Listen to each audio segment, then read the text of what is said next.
Ndagushuhuje wowe uteze amatwi iki kiganiro. Yesu ashimwe cyane. Nishimiye kongera kubana nawe, nishimiye ko twongera kuganira ijambo ry'Imana. Imana iduhane umugisha rero. Tugiye kuganira ijambo rifite umutwe cyangwa insanganyamatsiko ivuga ngo guhabwa andi mahirwe. Guhabwa andi mahirwe. Nakwibutsaga ko uri kumwe n'umuvandimwe wawe Elina Ruhigisha. Reka dusenga Imana. Urakoze Data wa twese uri mu ijuru, tugushimiye ubuntu bwawe, urukundo rwawe n'imbabazi zawe, icyubahiro ni icyawe. Urakoze rero, uyu mwanya tugiye kuganira ijambo ryawe, dusabye umwuka wera ngo atubere umwigisha n'umuyobozi mu izina rya Yesu. Amen. Amen. Guhabwa andi mahirwe. Iyo umuntu yumvise guhabwa andi mahirwe, yumva iki? Yumva ko yongeye kugira umugisha. Urugero, dushobora gutanga urugero umunyeshuri wari ugiye gusibira ariko agahabwa andi mahirwe kongera gusubira muri icyo kizamini. Ni amahirwe atari akwiriye kubona ariko abagiriwe andi mahirwe. Cyane cyane nko muri universite turabizi yuko hari igihe ugirirwa andi mahirwe ugahabwa indi chance cyangwa andi mahirwe yo kongera ugakora ikizamini cyari cyagutsinze. Hari urugero nk'umunyakazi wari ugiye kwirukanwa ariko akongera akagira andi mahirwe agasubizwa mu kazi. Ayo ni andi mahirwe. Hari amahirwe yo kuba wari urwaye urembye wumva n'ubuzima busa n'ugiye kugucika, ukagirirwa andi mahirwe ukabasha gusubira mu buzima. Ayo ni amahirwe. Umuntu ni ukongera kugira andi mahirwe. Imana ihabwe icyubahiro. Tugiye rero kwigira ku bantu bagize andi mahirwe. Tugiye kureba mu gitabo cya Luka, ubutumwa bwiza nk'uko bwanditswe na Luka, igice cya 15. Turasoma duhereye ku murongo wa 15, turaza kugera ku murongo wa 20. Turareba. Turabizi ko igice cya 15 cy'igitabo cya Luka kivuga iby'umwana w'ikirara. Ntago turi bujye mu busobanuro burebure bw'uwo mwana, ariko turashaka kumwigiraho uburyo yagize andi mahirwe. Reka dusome rero, dusome tujyane. Niba ufite Bibiliya yawe hafi, dore nanjye yanjye ndayifite, niyo ngiye gusoma twajyanirana. Umurongo wa 17 uravuga ngo, nuko yisubiyemo aribwira ati, abagaragu ba data ni benshi kandi bahazwa n'imitsima bakayisigaza, naho nge inzara insinze hano. Umurongo wa 18, reka mpaguruke njye kwa data mubwire nti, data nacumuye kuyo mu ijuru no mu maso yawe. Umurongo wa 19, ntibinkwiriye kwitwa umwana wawe mpaka mbe nk'umugaragu wawe. Umurongo wa 20, arahaguruka ajya kwa se. Agitunguka kure, se aramubona, aramubabarira, arirukanka, aramuhobera, aramusoma. Amena. Uyu musore yagize andi mahirwe pe. Twibuke ko ari we wari wifatiye icyemezo cyo kuva mu rugo, akavuga ati nge ndagiye mu mpumugabane wanjye, nge kwitunga, nge kubaho neza. Ariko ntabwo byamuhiriye. Yagize amahirwe ya kabiri rero ubwo yisubiragaho. Inzara imwishe amaze gukubitika. Icyo gitekerezo abenshi muri mwe dusanzwe tukizi, ariko nagira ngo rwose tukigireho pe. Amaze gukubitika, inzara imaze kumuhotora, aribwira ati ariko kwa data ko abagaragu barya imitsima bagahaga bakanasigaza, uwahaguruka. Gufata icyemezo rero ni ingenzi, n'andi mahirwe yagize. Undi wa kabiri ngira ngo twigireho ni uwitwa Petero. Petero nawe yagize andi mahirwe. Reka dusome muri Matayo ibice 26. Matayo, ubutumwa bwiza nk'uko bwanditswe na Matayo, ubutumwa bwiza bwa Yesu Kristo nk'uko bwanditswe na Matayo, igice cya 26. Turasoma umurongo duhereye ku murongo wa 69 turageza ku murongo wa 75. Reka dusome. Haravuga ngo ubwo Petero yari yicaye hanze mu rugo, umuja aramwegera aramubwira ati, nawe wari kumwe na Yesu w'umunyagalilaya. Maze abihakanira imbere ya bose ati, ibyo uvuze sinzi ibyo ari byo. Umurongo wa 71 arasohoka, ageze mu bikingi by'amarembo, undi muja aramubona, abwira abahari ati, n'uyu yari kumwe na Yesu w'i Nazareti. Abaye wa kabiri. Umurongo wa 72 yongera kubihakana, arahira ati, uwo muntu simuzi. Hashize umwanya muto, abari bahagaze aho baraza babwira Petero bati, nukuri nawe uri umwe muri bo, ndetse n'imvugo yawe irakumenyekanishije. Maze atangira kwivuma no kurahira ati, uwo muntu simuzi. Muri ako kanya inkoko irabika. Petero yibuka ijambo Yesu yari yavuze ati, inkoko itarabika uri bunyihakane gatatu. Arasohoka ararira cyane.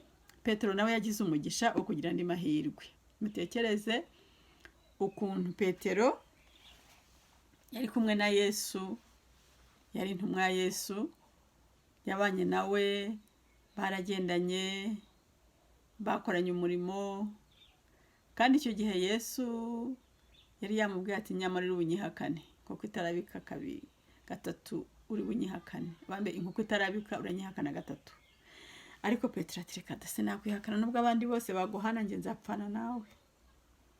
Rero ndashaka kuvuga ko Petero yagize andi mahirwe, ko natwe tuya tugira intege nkeya, ariko ndashaka kuvuga ku mahirwe Petero yongeye kugira, kuko aho kugira ngo yivumbure nka Yuda, ahubwo yisubiramo, aragenda ararira borogera umwami, maze agira amahirwe ya kabiri. Hari undi muntu wagize amahirwe rero, tugiye kwigira kuri abo bantu ko ari batatu. Wa mbere ni umwana w'ikirara, uriya musore. Wa kabiri ni Petero. Wa gatatu ni umugabo witwa Hezekiya. Hezekiya nawe yagize amahirwe ya kabiri. Hezekiya tugiye gusoma muri Yesaya 38, turasoma ku murongo wa 2 tugeze 5. Yesaya 38.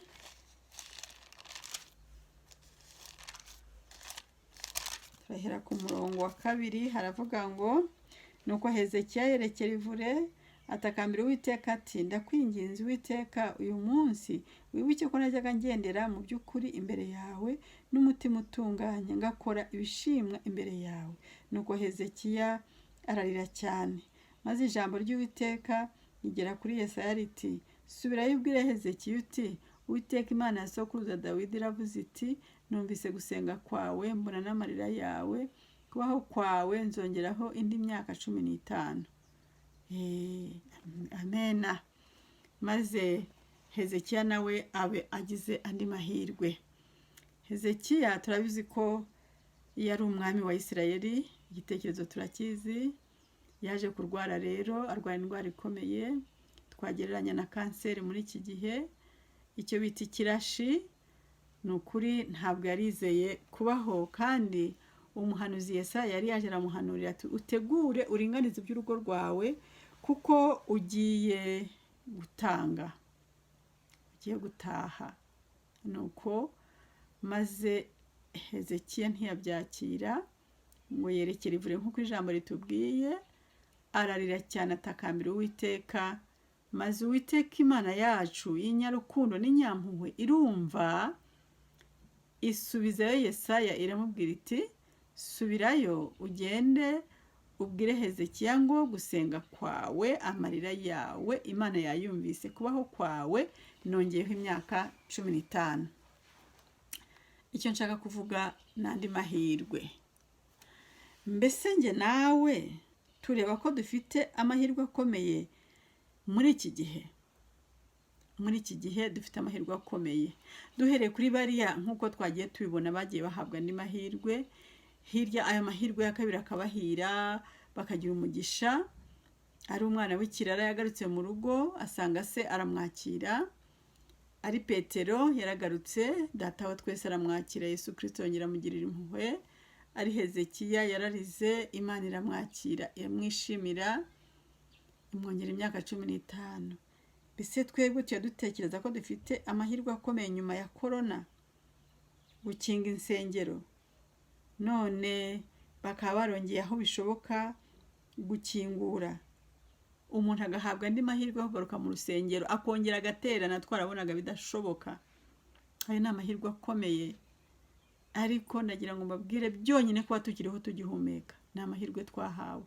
Ayo mahirwe rero dukwiriye kuyakoresha neza muri iki gihe turimo, kigaragaza ko turi mu bihe bya nyuma rwose. Yesu agiye kugaruka, si ugushidikanya, turamutegereje kandi turamwishimiye pe. Ndizera ko nawe mwishimiye, kuko turabizi neza ko adukunda. Urukundo yadukunze rero ruzadutsindira ku buryo tuzamuhobera kuri wa munsi w'amateka. Ariko aya ni amahirwe nge nawe dufite, kuko iyo tugifite ubuzima tugahabwa kuba tukiriho, ni ukuri tuba tugize amahirwe yo kwihana no kwiringaniza no kubana n'Imana. Impamvu mvuga ngo n'andi mahirwe, ni bangahe bahitanywe n'iyi korona nubwo tukiyirimo, ariko mu by'ukuri umwaka wose ushize kuva mu kwezi kwa gatatu kwa 2020 ibintu byari bimeze nabi, ibihumbi byinshi byarapfuye. N'andi mahirwe twahawe rero tugomba kwitaho kandi tukayakoresha neza, ni ukuri pe.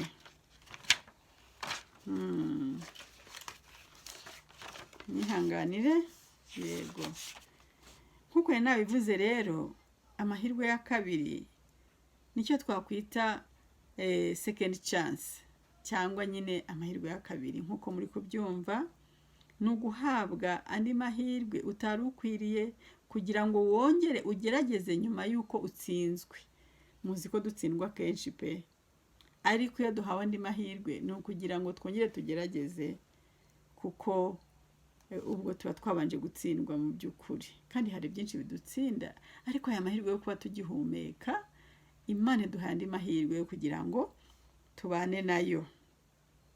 Umuntu ashobora kongera guhabwa umwuka wo guhumeka yararwaye, abona ko bisa naho binarangiye, birashoboka. Nkuko Hezekiya yongera andi mahirwe, kongererwa andi mahirwe mu buzima. Kandi ushobora kongera guhabwa andi mahirwe mu kazi, wasaga naho akazi kagiye kugushirana, ariko Imana ikaguha andi mahirwe ukagakomeza. Umuntu kandi agomba kwemera ibihe urimo, ukemera guhangana nabyo. Urugero ni nk'ibyorezo cyangwa icyorezo. Ibyorezo byinshi birahari.